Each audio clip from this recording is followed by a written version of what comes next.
Pati kasi Baido eh. Kaya lang masama kay Baido, ang pinapatay niya, puro bahala. Iba ang datingan ni Baido kasi marami rin armas yan eh. Hindi yan, si Baido, basta nakaaway mo, sigurado ka na. Pasok ka. Mabait yan. Nung ang nakakulong ako, nasa Muntinlupa ako, pagdataan sa bayan, pagdataan sa nanay. Nay, pag-ibigay kayang ding ha. Punta ka ni Baido. Bakang ka nun. Bakang ka. Eh, marami lang kay Baido eh. Pero yung hindi niya nang nawabanatan dyan si yung chairman na Chinese Day. Kakusa natin? Baby Check. Chairman yun eh, matigas din yun.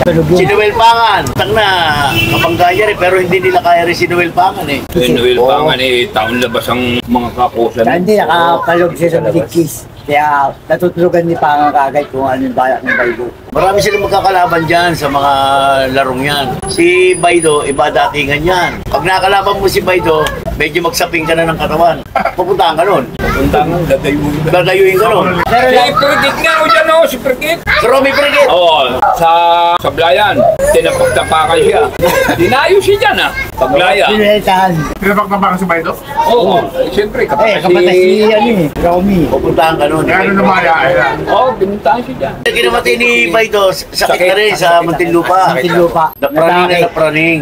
Siyempre ikaw, pinapatay mo puro bahala. Siyempre may ilang ka. Puro bahala pinapatay ko, nandito ako. Nailang si Baido. Tumapo ng BCJ. Wala bang pangano. Unang takbo niya, ni Sputnik. Pinungkahan pa namin ni Boyeng. Sabi ko, uwi ka na. Sabi ni Boyeng, pinuusap siya, uwi ka na. Yan din namin nagdadala, bakit ka natasabot ka? Doon umiisip. Umiisip. Eh ikaw, miski man ikaw, hindi ka babalik. Marumi isip mo eh.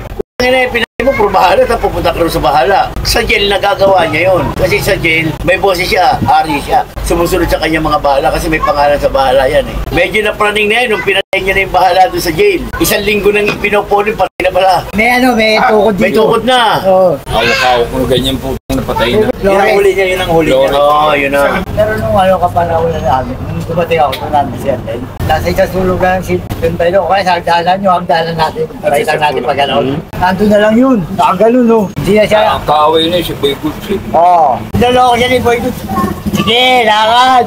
Pagka natalisod ka, akin ka rin. Eh, nakakulong sila sa Hong Kong eh. At sila eh, si Fuentes, siya, Baido. Eh, nalaman ni Baido na nabasa niya sa dyaryo doon. Eh, kilala ko to siya dito. Eh, nasa Bartolina ako ngayon, dumalaw si Baby China.